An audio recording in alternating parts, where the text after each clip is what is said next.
2023년 12월 2일 토요 새벽 기도 오신 여러분들을 우리 주님의 이름으로 환영하고 축복합니다. 우리 함께 찬송가 394장을 부르심으로 새벽 기도에 하나님 앞에 드리도록 하겠습니다. 394장 찬송입니다.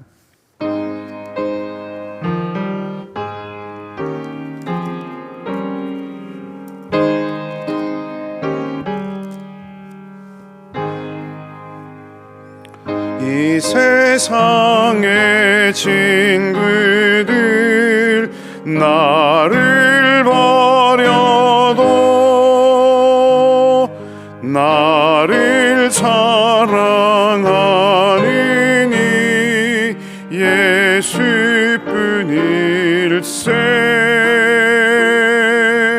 예수 내 친구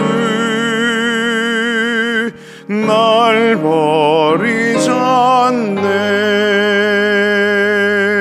온 천지는 변해도 날 버리지 않네. 검은 구름 덮이고 광풍이 예수 나의 힘되니 겁낼 것 없네. 예수 내 친구 날 버리지 않네. 온 천지는 변해도 날 버리지 않네. 괴로운 일 당해도 낙심 말아라. 영원하신 주 능력 나를 붙드네. 예수 내 친구 날 버리지 않네. 온 천지는 변해도 날 버리지 않네. 아멘. 선하신 하나님, 우리의 호흡을 주관하여 주셔서 생명이 이어지게 하시니 감사를 드립니다. 허락하신 새날을 여는 이른 아침, 하루를 시작하기 전에 우리의 마음을 주님께 내어놓고 주님의 음성에 귀 기울이기를 원하여 이곳에 나왔습니다. 주님께서 우리에게 베푸신 구원의 은혜가 새롭게 확인되고 주께서 우리에게 허락하실 회복의 은혜를 확신하는 이 시간과 우리가 되게 하여 주시옵소서. 성령 하나님, 오셔서 우리를 붙드시고 힘과 능력이 되어 주시옵소서. 좋으신 주님 예수 그리스도의 이름으로 기도하옵나이다. 아멘. 오늘 이 아침 우리 주신 하나님 말씀은 구약 성경입니다. 욥기 27장 1절에서 23절까지 말씀입니다. 욥기 27장 1절에서 23절까지 말씀입니다. 구약 성경 786쪽, 787쪽 어간에 있습니다. 말씀을 한 절씩 교독하도록 하겠습니다. 제가 먼저 읽겠습니다. 욥이 또 풍자하여 이르되, 나의 정당함을 물리치신 하나님, 나의 영혼을 괴롭게 하신 전능자의 사심을 두고 맹세하노니, 나의 호흡이 아직 내 속에 완전히 있고 하나님의 숨결이 아직도 내 코에 있느니라. 결코 내 입술이 불의를 말하지 아니하며 내 혀가 거짓을 말하지 아니하리라. 나는 결코 너희를 옳다 하지 아니하겠고 내가 죽기 전에는 나의 온전함을 버리지 아니할 것이라. 내가 내 공의를 굳게 잡고 놓지 아니하리니 내 마음이 나의 생애를 비웃지 아니하리라. 나의 원수는 악인같이 되고 일어나 나를 치는 자는 불의한 자 같이 되기를 원하노라. 불경한 자가 이익을 얻었으나 하나님이 그의 영혼을 거두실 때에는 무슨 희망이 있으랴. 환난이 그에게 닥칠 때에 하나님이 어찌 그의 부르짖음을 들으시랴. 그가 어찌 전능자를 기뻐하겠느냐. 항상 하나님께 부르짖겠느냐. 하나님의 솜씨를 내가 너희에게 가르칠 것이요 전능자에게 있는 것을 내가 숨기지 아니하리라. 너희가 다 이것을 보았거늘 어찌하여 그토록 무익한 사람이 되었는고. 악인이 하나님께 얻을 분깃, 포악자가 전능자에게서 받을 산업은 이것이라.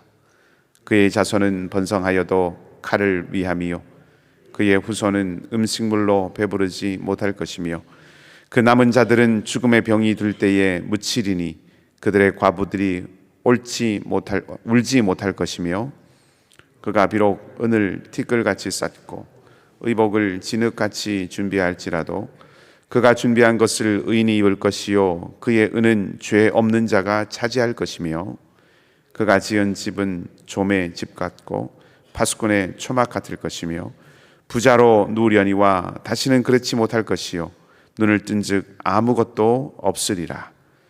두려움이 물같이 그에게 닥칠 것이요 폭풍이 밤에 그를 앗아갈 것이며 동풍이 그를 들어올리리니 그는 사라질 것이며 그의 처소에서 그를 몰아내리라.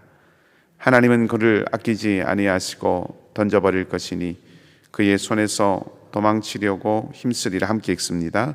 사람들은 그를 바라보며 손뼉치고 그의 처소에서 그를 비웃으리라. 아멘. 기회라고 하는 말은 좋은 의미로 쓰이는 경우가 태반이죠. 선을 행할 기회, 사랑을 베풀 기회, 화해할 기회, 어떤 경기에, 어떤 토너먼트에 출전할 수 있는 기회, 의견을 발표할 수 있는 기회, 상품을 설명할 기회 등등 이로 말할 수 부지기수죠.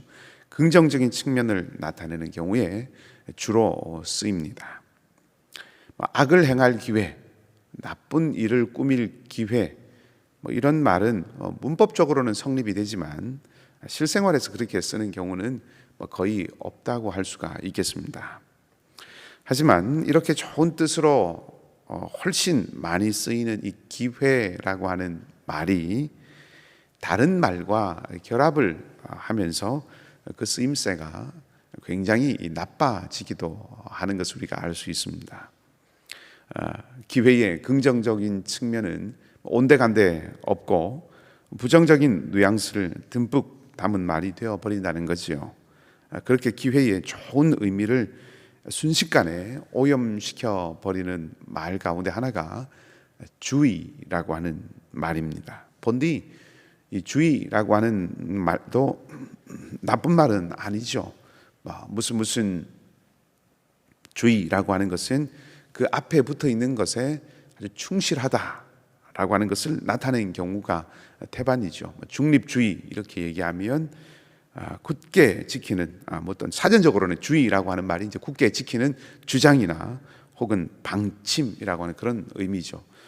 중립주의라고 그렇게 한다면 그것은 어느 한쪽에도 치우치지 않는 것을 내가 굳게 지키겠다. 그걸 나의 방침으로 세웠다라고 하는 그런 의미가 되는 겁니다. 그러니까 주의라고 하는 말도 그 자체로는 그렇게 나쁜 말이라고 하기가 쉽지는 않습니다. 근데 이 주의라고 하는 말이 기회라고 하는 말과 합쳐져서 기회주의라고 하는 것이 되면 과히 좋게 여겨지지는 않습니다. 기회주의라고 하는 말은 일관된 입장을 지니지 못하고 그때그때 어떤 정세에 따라서 상황에 따라서 이로운 쪽으로 행동하는 그런 경향, 사전에는 그렇게 풀어놓고 있습니다. 물론 이 사전적인 의미 자체는 가만히 놓고 보면 크게 문제가 없을 수도 있습니다. 이로운 쪽으로 행하는 것이 반드시 나쁜 것은 아니기 때문에 그렇죠. 해가 되는 쪽으로 행동하는 것이라고 하는 말과 대조시켜 본다면 오히려 이로운 쪽으로 행동하는 것이라고 하는 것은 좋은 뜻인 것처럼 보이기도 합니다. 하지만 우리가 일관되지 못하고 그때그때의 정세에 따라서 이로운 쪽으로 행동한다라고 하는 말을 들으면 일반적으로는 부정적인 느낌을 가지기가 쉽습니다. 그래서 누군가 나에게 당신은 기회주의자야 라고 그렇게 이야기를 하면 대부분 굉장한 모멸감을 느끼고 그리고 분노하게 되고 상대의 그런 평가를 인정하지 않으려고 하는 것이죠.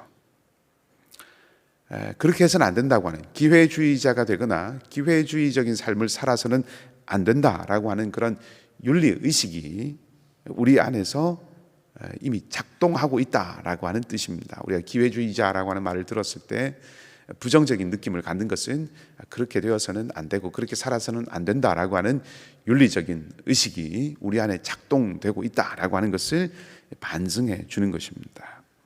일관성을 지키는 것이 선하고 옳다라고 하는 그런 의식이 우리 안에 있다 하는 뜻이 될 것이고, 우리가 살아가면서 변함 없음이라고 하는 것에 대해서 아주 높이 평가하고 있다라고 하는 뜻으로 생각할 수가 있겠습니다.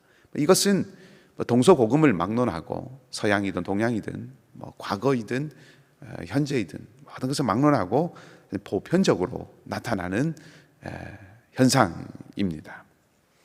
동양의 고전 가운데 물론 소설적인 측면이 많이 있지만 삼국지에 등장하는 관우가 옥은 부서져도 그 빛을 잃지 않고 대나무는 탈지언정 그 마디가 휘어지지 않는다라고 하는 말을 해드렸는데, 불에 타도 휘어지지 않는 대나무의 절개, 부서지고 깨트려져도 그 빛을 잃지 않는 그 옥의 고귀함, 그래서 예로부터 동양에서는 이 왕가를 상징하는 것이 이 옥이었습니다. 옥의 고귀함을 나타내는 말이죠. 그만큼 지조 혹은 절개 그리고 충성 이런 가치들이 아주 중요하게 여겨졌다 하는 것입니다.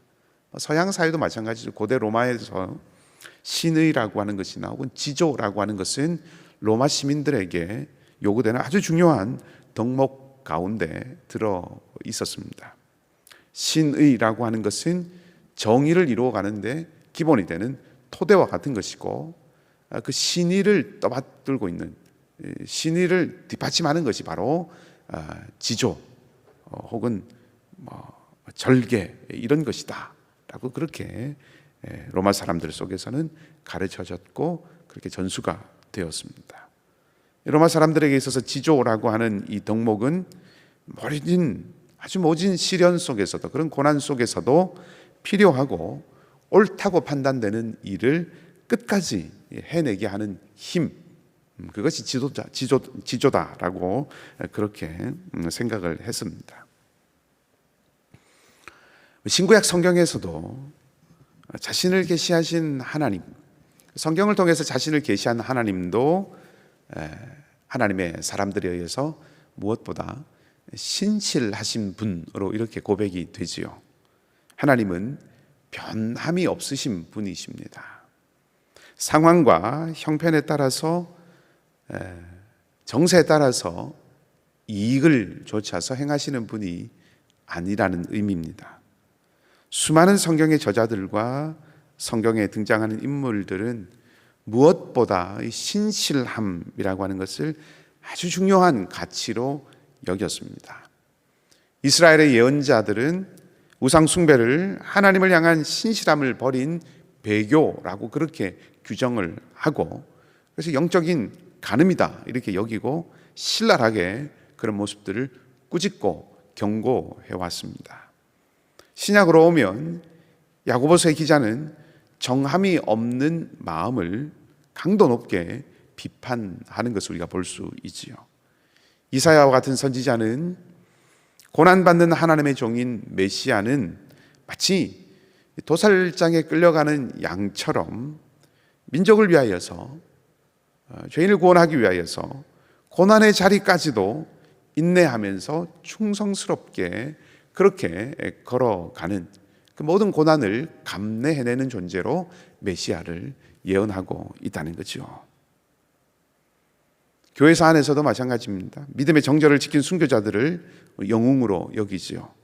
교회는 순교자들의 피를 먹고 자란다라고 하는 말이 있을 정도로 박해받는 상황 속에서 목숨을 걸고 믿음을 지킨 순교자들을 교회는 수없이 배출해냈습니다. 우리도 한국교회 역사에서도 일제강점기를 지나면서 신사참배를 반대하는 많은 목회자들과 성도들의 그 희생, 죽음의 희생 덕분에 우리 신앙을 이어올 수 있었던 것이죠. 교회가 이어질 수 있었던 것입니다. 오늘 우리가 함께 읽었던 이 본문의 말씀에 등장하는 욥도 그런 모습을 우리에게 보여줍니다. 5절과 6절 말씀이 이렇게 기록되어 있습니다. 나는 결코 너희를 옳다 하지 아니하겠고 내가 죽기 전에는 나의 온전함을 버리지 아니할 것이라. 내가 내 공의를 굳게 잡고 놓지 아니하리니 내 마음이 나의 생애를 비웃지 아니하리라. 아멘. 한마디로 나는 끝까지 하나님에 대한 나의 정절을 지키겠다라고 하는 고백인 것이죠. 나의 온전함을 버리지 않겠다라고 하는 말은 내가 온전하고 완벽하다라고 하는 것을 말하는 것이 아니라 하나님을 향한 내 태도를 바꾸지 않겠다라고 하는 의미입니다. 내 공의를 굳게 잡고 놓지 아니하리라 하는 이 말도 하나님을 버리지 않겠다라고 하는 뜻입니다. 일관성을 지켜가겠다는 것이죠. 변치 않겠다는 것입니다. 이 고백이 오늘 놀라운 이유가 있습니다. 지금 하나님은 욥에게 아무 말씀도 하지 않으십니다. 욥의 고난에 어떤 식으로든 개입하지 않고 있습니다. 심지어 욥은 2절 말씀을 보면 하나님이 자신의 정당함을 물리치셨다라고 말합니다. 자기가 하나님 앞에서 범죄하지 않고 하나님을 경외하기를 버리지 않았는데 그런 자신을 위해서 하나님께서 아무것도 하지 않고 있으시니 그것은 자기 정당함을 하나님께서 받아주지 않으신 것이죠. 물리친 것이나 다름이 없습니다. 그래서 하나님이 나의 정당함을 물리치셨다라고 그렇게 고백을 합니다. 나아가서 자신의 정당함을 물리치실 뿐만 아니라 자기의 영혼을 괴롭게 하셨다라고 말합니다. 하나님은 묵묵부답으로 아무것도 하지 않으셨을 뿐만 아니라 오히려 욥의 영혼을 괴롭게 하신 분으로 묘사가 됩니다. 하나님이 도와주지 않으시고 도리어 욥에게 원수와 같이 되셔서 욥을 공격했다, 적극적으로 욥을 해코지하셨다라고 하는 그런 뜻이 아니라 고난 앞에서도 이 고통 앞에서도 또 그리고 친구들의 헐뜯는 이런 공격 앞에서도 아무것도 하지 않으시고 욥을 그저 내버려 두심으로 말미암아서 결과적으로 욥이 점점 더 괴로움에 빠져들게 만드셨다 혹은 그렇게 내버려 두셨다라고 하는 그런 뜻입니다. 상황이 이름에도 불구하고 욥은 그런 하나님을 배신하거나 그런 하나님으로부터 등을 돌리지 않겠다라고 말하고 있는 것이죠. 하나님이 지금 자신에게 아무것도 하지 않으신다고 해도 결코 지금까지 자신의 모습과 마음, 하나님 경외하기를 나는 그치지 않겠다라고 그렇게 고백하는 것입니다. 놀랍죠? 엄청난 것입니다. 아무런 도움이 되지 않는데, 아무런 힘이 되지 않고 어떤 위로도 없는데 오히려 배신감이 더 커져가는데도 여전히 하나님을 향한 태도를, 배신감이 커져간다는 건 조금 잘못된 표현이고요, 배신감이 커져갈 수도 있는 상황인데 그래도 여전히 하나님을 향한 태도를 지키겠다라고 고백하는 것이 너무나도 놀랍습니다. 그 이유가 무엇일까요? 욥이 이런 상황 속에서도 하나님을 향한 자신의 지조를, 절개를 지키겠다, 버리지 않겠다라고 고백하는 이유가 무엇일까요? 오늘 본문에 등장하는 표현을 하나 생각해 보면 3절 말씀에 그 단서가 나옵니다. 3절은 이렇게 기록되어 있습니다. 나의 호흡이 아직 내 속에 완전히 있고 하나님의 숨결이 아직도 내 코에 있느니라. 아멘. 아직 목숨이 붙어 있다 하는 얘기죠. 고통을 당하지만, 극심한 고난 가운데 있지만 아직 목숨은 살아 있으니 그러니 괜찮다, 이런 뜻은 아닐 것입니다. 욥의 이 말은 하나님의 손이 보이지 않고 느껴지지 않고 드러나지는 않지만 그 하나님의 생명이, 아니 생명의 하나님이 나와 함께하고 계시고 아직은 나를 놓지 않고 계신다는 것을 나는 안다라고 하는 그런 뜻입니다. 하나님의 숨결이 아직도 내 코에 있느니라. 여전히 살아계신 하나님이 함께 하시고 살아계신 그 하나님이 당신을 드러내실 수 있다. 지금까지는 말씀하지 않으셨지만, 지금까지는 나타나지 않으셨지만, 지금까지는 아무것도 하지 않으셨지만 살아계신 하나님이 당신을 아직은 드러내실 수 있다 라고 하는 그런 선언입니다. 하나님이 살아계시다고 하는 믿음을 여전히 견고하게 붙들고 있다는 것이죠. 그것이 욥을 견디게 했고 불에 탈지언정 휘어지지 않게 했다는 것이죠.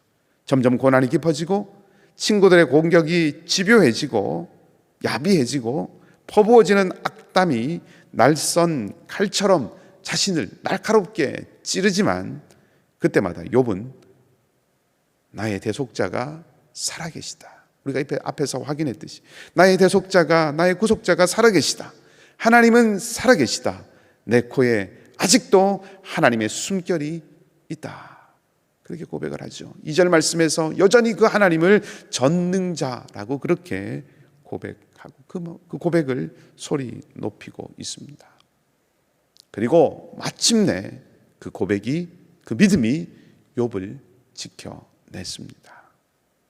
고통과 고난 속에서, 아픔과 상처 속에서 우리를 지켜내는 것도 바로 이 믿음이죠. 하나님이 살아계시다는 믿음입니다. 하나님이 살아계시다고 하는 것을 믿는다면, 하나님이 살아계신다는 것을 믿는다면 우리는 견뎌낼 수 있고 싸울 수 있고 버틸 수 있고 겪어낼 수 있고 통과할 수 있고 건너편으로 갈 수 있습니다. 하나님은 살아계십니다. 하나님은 영원하십니다. 하나님은 전능하십니다. 마침내 하나님은 개입하시고 구원하십니다. 신음하던 이스라엘을 건져내신 하나님, 바다를 가르시고 삼키는 그 물들이, 삼키는 물이 걸을 만한 마른 땅이 되게 하신 하나님, 견고한 성을 무너지게 하신 하나님, 38년 된 병자를 일으키고 12회를 앓았던 여인을 고치신 주님, 은사를 주시고 능력을 주시는 성령님, 우리 하나님은 믿는 자들을 위하여서 어제도 일하셨고 오늘도 일하시고 내일도 역사하실 것입니다. 하나님이 살아계심을 기억하시기 바랍니다. 믿고 신뢰하시기 바랍니다. 그리고 그 믿음으로 승리하시는 여러분들이 되시기를 바랍니다. 마침내 이기게 하실 하나님께 영원히 영광이 있고 마침내 이길 여러분들에게 영원히 주님께서 함께 하실 것입니다. 함께 우리 말씀을 기억하고 기도하기 원합니다. 헤어나올 수 없는 환난 속에서, 어쩌면 돌아갈 수 없고 회복되기 어려운 그런 상황 속에서 친구들의 정죄야 그리고 헐뜯음 앞에서, 말씀하지 않는 그 하나님 앞에서 욥은 자신의 믿음의 지조를, 정절을 지키겠다고, 하나님은 여전히 살아계시다, 하나님의 숨결이 아직도 내 코에 있다, 살아계신 하나님이 당신을 드러내실 수 있다라고 하는 것을 믿고 그것을 고백하였습니다. 우리도 그렇게 기도하십시다. 하나님, 우리가 어떤 상황 속에서도 살아계신 하나님, 하나님이 살아계심을 우리가 고백하고 잊지 않고 그 믿음이 우리로 하여금 마침내 구원에 이르게 하는 것을 기억하고 살아계신 하나님을 고백하는 우리의 삶 될 수 있게 하시고, 이 어지러운 세태 가운데, 이 세상 가운데서 하나님의 살아계심을 드러내는 우리 공동체와 또 우리 선교사님들의 귀한 사역이 되도록 기도하시고, 연약한 이들과 특별히 고난 가운데 있는 이들을 위하여서 여러분의 고난과 아픔의 문제를 가지고 간절한 마음으로 주님 앞에 우리의 것들을 올려드리십시다. 함께 기도하겠습니다. 헤어나올 수 없는 환난 속에서, 돌아갈 수 없고 회복시킬 수 없는 상실 앞에서, 피할 수 없는 친구들의 쓰린 정죄와 애이는 헐뜯음 앞에서 마치 영혼이 도래져 나가는 것 같고 살점이 떨어져 나가는 것 같으며 마음이 갈갈이 찢기는 고통 속에 욥이 나는 나의 온전함을 죽기 전에는 버리지 않을 것이라고 외칠 수 있었던 그 믿음, 그 믿음의 지조를, 그 정절을 우리에게도 허락하여 주시옵소서. 아니 하나님, 그 믿음을 지켜내고 품고 있을 수 있는 용기를 허락하여 주시옵소서. 달려들어 빼앗으려 하는 강도들의 무자비한 손길 앞에서 소중한 것을 지켜내려고 찢기고 피 흘리면서도 온몸을 웅크리고 힘을 주어서 품 안에 있는 것을 더욱 껴안는 그 의지가 우리에게 있기를 원합니다. 이 땅의 삶이 어렵습니다. 우리의 믿음과 소망을 빼앗아 버리려고 수많은 강도들이 우는 사자와 같이 두루 다니는 이 세상을 살아가는 사랑하는 우리 성도들을 지켜주시고 보호하여 주시기를 원합니다. 주님이 능력이 되시고 성도들의 마음과 생각을 견고하게 붙들어 주셔서 마침내 승리하는 영광의 사람들이 다 되게 하여 주시옵소서. 믿음의 선한 싸움을 싸우게 하시고 소망의 닻을 주님께 내리게 하시며 하나님을 사랑하고 이웃을 사랑하는 삶을 포기하지 않게 하여 주시옵소서. 육신의 약함 때문에 몸과 마음과 삶이 무너져가고 심히 흔들리는 이들이 있습니다. 버티기도 버겁고 떨어지는 나락이 끝이 없는 이들이 있습니다. 주님, 불쌍히 여기시고 물속에 빠져가던 베드로를 건지신 그 손으로 붙드시고 38년 된 병자를 일으켜 하셨던 그 말씀으로 구원과 회복을 선언하여 주시옵소서. 그 음성을 듣게 하여 주시옵소서. 경제와 관계와 미래와 환경의 어려움으로 낙담하는 성도들의 무릎을 견고하게 하여 주시고 기도의 자리에서 소망으로 일어서는 역사를 허락하여 주시옵소서. 주님 일하시고 주님 역사하시고 주님 행하시옵소서. 하늘을 마무리하는 날이 시작되었습니다. 많은 사역들이 우리 앞에 남아 있습니다. 일로 지나가지 않게 하시고 사역마다 주님을 새롭게 놀랍게 뜨겁게 경험하고 만나는 역사를 주시옵소서. 우리 공동체에게 주신 사명과 부르심이 주님 오시는 날까지 온전함을 향하여 달려갈 수 있습니다. 그것을 온전히 이루어가는 저희가 되게 하여 주시옵소서. 복음이 증거되는 모든 자리와 선교사님들의 발걸음 위에 성령께서 인장을 찍어 주시옵소서. 파멸로 달려가고 흑암에 앉은 영혼들을 향한 우리의 마음이 살아있는 주님의 마음이 되게 하여 주시고 땅끝까지 이르러 내 증인이 되리라고 하신 그 말씀이 우리의 심장을 구동하는 동맥이 되게 하시고 그 말씀을 따라 살아가고 그 말씀에 응답하는 저희 모두가 되게 하여 주시옵소서. 선교지를 방문 중에 있는 귀한 가정을 지키시고 동행하여 주시며 이제도 우리 성도들이 간절한 기도로 주님 앞에 나아갈 때에 그 기도와 간구의 능력으로 선하게 응답하여 주시기를 간절히 바라며 좋으신 우리 주님 예수 그리스도의 이름으로 기도하옵나이다. 아멘. 하늘에 계신 우리 아버지, 아버지의 이름을 거룩하게 하시며 아버지의 나라가 오게 하시며 아버지의 뜻이 하늘에서와 같이 땅에서도 이루어지게 하소서. 오늘 우리에게 일용할 양식을 주시고 우리가 우리에게 잘못한 사람을 용서하여 준 것 같이 우리 죄를 용서하여 주시고 우리를 시험에 빠지지 않게 하시고 악에서 구하소서. 나라와 권능과 영광이 영원히 아버지의 것입니다. 아멘.